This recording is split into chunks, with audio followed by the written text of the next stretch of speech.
আসসালামু আলাইকুম এভরিওয়ান। তো গত পার্টে আমরা ব্যাকগ্রাউন্ড ইমেজ অ্যাট্রিবিউট নিয়ে আলোচনা করেছিলাম। তো এই পার্টে আমরা পিকচার এলিমেন্টস নিয়ে আলোচনা করব। তো আমাদের W3 স্কুলে পিকচার এলিমেন্ট সম্পর্কে কি বলা আছে আমরা সেটা আগে জেনে নেব।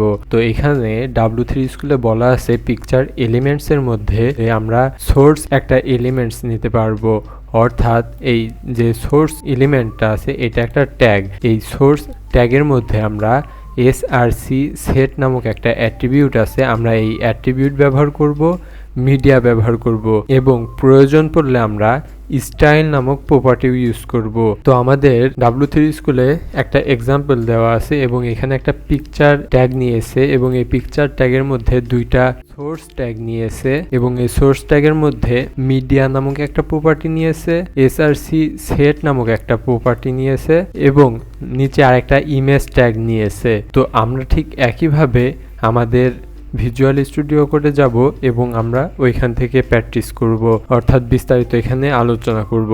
তো সর্বপ্রথম এখানে একটা হেডিং 2 নিয়ে নিলাম এবং এই হেডিং 2 মধ্যে লিখে দেব। তো এই হেডিং 2 মধ্যে আমরা লিখে দিলাম দা পিকচার এলিমেন্টস। তো এর নিচে আমরা একটা পিকচার ট্যাগ নিব। তো এখানে আমরা একটা পিকচার ট্যাগ নিলাম এবং এই পিকচার ট্যাগের মধ্যে কি বলেছিলাম, একটা সোর্স ট্যাগ নিতে হবে। তো আমরা এখানে একটা সোর্স ট্যাগ নিলাম এবং সোর্স ট্যাগের কোনো ক্লোজিং ট্যাগ নেই। তো নিয়ম অনুযায়ী আমরা একটা সোর্স ট্যাগ নিলাম এবং এই সোর্স ট্যাগের মধ্যে আমরা কি নেব, মিডিয়া নামক একটা অ্যাট্রিবিউট নিব। তো আমরা সর্বপ্রথম একটা মিডিয়া নিয়ে নিলাম এবং এই মিডিয়ার মধ্যে আমরা ফার্স্ট ব্র্যাকেট দিয়ে দেব এবং ফার্স্ট ব্র্যাকেটের মধ্যে লিখে দেব মিনিমাম উইথ, অর্থাৎ মিনিমামকে আমরা সংক্ষেপে MIN বলবো এবং এইখানে একটা হাইফেন দিয়ে উইথ লিখব। তো মিনিমাম উইথ লেখার পরে একটা ক্লোন দেব।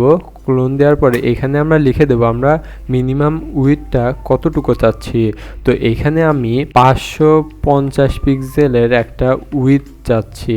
তো আমরা মিডিয়ার মধ্যে 550 পিক্সেলের একটা উইথ দিয়ে দিলাম এবং এর পাশে একটা src সেট যেই অ্যাট্রিবিউটটা আছে সেই অ্যাট্রিবিউটটা নিব। তো এখানে src সেট অ্যাট্রিবিউটটা নিলাম। তো অনেকের মনে প্রশ্ন আসতে পারে যে src সেটের কাজ কি। তো src সেট এবং সোর্স যেই ট্যাগটা আছে src সংক্ষেপে আমরা সোর্স অ্যাট্রিবিউট বলি, যেখানে আমরা ইমেজের লিংক অথবা ইমেজের নাম দিই।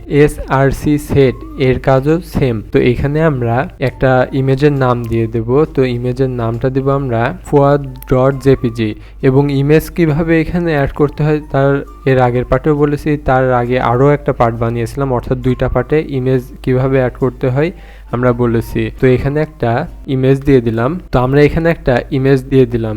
তো আমাদের আউটপুটে কিছু শো করছে না। শো করানোর জন্য আমাদেরকে সম্পূর্ণ কোডটা আগে লিখতে হবে, তারপরে শো করবে।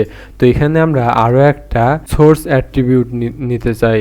তো এখানে একটা সোর্স অ্যাট্রিবিউট নিলাম এবং এখানে মিডিয়া নামক যে প্রপার্টি আছে এবং আমি এইটাই কপি করছি শর্টকাটে বোঝানোর জন্য, এখানে পেস্ট করে দিলাম এবং এইখানে যেই মিডিয়া মিনিমাম উইথ আছে সেই উইথটাকে আমরা চেঞ্জ করে এইখানে আমরা 450 পিক্সেলের করে দিলাম এবং আমাদের যেই ইমেজের লিংক সেই ইমেজের লিংকটা চেঞ্জ করে এখানে html.jpg নামক যেই ইমেজটা আছে আমাদের সেই ইমেজটা দিয়ে দিলাম। তো এখানে সেই ইমেজটা দিয়ে দেওয়ার পরে আমরা ব্র্যাকেট ক্লোজ করে দেব।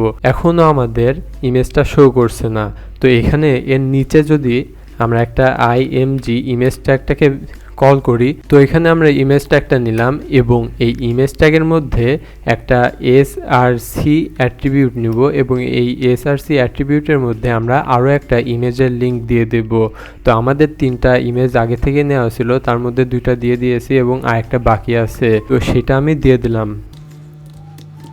তো দেখো আমাদের এই লাস্টের যে ইমেজটা সেই ইমেজটা দেওয়ার সাথে সাথে আমাদের সাকসেসফুলি ওয়ার্ক করছে। তো এখানে যদি আমরা এর পিক্সেলটা অর্থাৎ আমাদের যেই ক্রোম ব্রাউজার আছে সেই ক্রোম ব্রাউজারের উইথটা আমরা যদি বড় করি, তাহলে দেখো প্রতি 450-500 এই পিক্সেলে আমাদের ইমেজটা চেঞ্জ হয়ে যাচ্ছে। তো এখানে যেহেতু আমাদের ইমেজটা অনেক বড় দেখাচ্ছে এজন্য আমাদের বুঝতে সমস্যা হচ্ছে।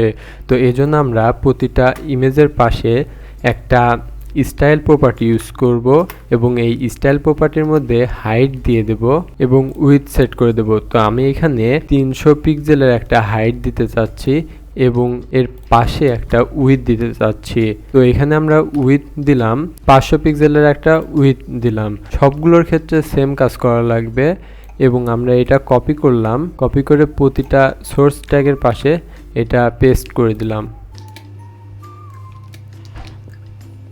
তো দেখো আমরা যখন হাইট এবং উইথ সেট করে দিলাম প্রতিটা ইমেজের, তখন আমাদেরকে ইমেজটা ছোট করে দেখাচ্ছে। তো এখানে ক্রোম ব্রাউজারটা এবং এই ক্রোম ব্রাউজারের পেজটা যতটুকু নেওয়া ততটুকু সম্ভবত 550 পিক্সেলের হবে, কারণ আমরা এখানে প্রথমে যেই ইমেজটা নিয়েছিলাম সেই ইমেজটার মিনিমাম উইথ দিয়েছিলাম 550 পিক্সেল, অর্থাৎ 550 পিক্সেল থেকে শুরু করে আনলিমিটেড, অর্থাৎ যতটুকু আমাদের পেজ বড় করা যায় ততটুকু পর্যন্ত আমাদের যে ইমেজটা সেই ইমেজটা শো করবে। এবং এর যদি কম হয়ে যায় তাহলে, অর্থাৎ 549 যদি হয়ে যায়, 549 পিক্সেল যদি হয়ে যায়, তাহলে আমাদের আরেকটা ছবি শো করছে এবং এই ছবিটা ততক্ষণ চলবে যতক্ষণ না আমাদের 450-এর নিচে নেমে যায়। অর্থাৎ আমাদের এই পিক্সেলটা যতক্ষণ না 450-এর নিচে নামবে ততক্ষণ আমাদের এই ছবিটা শো করবে।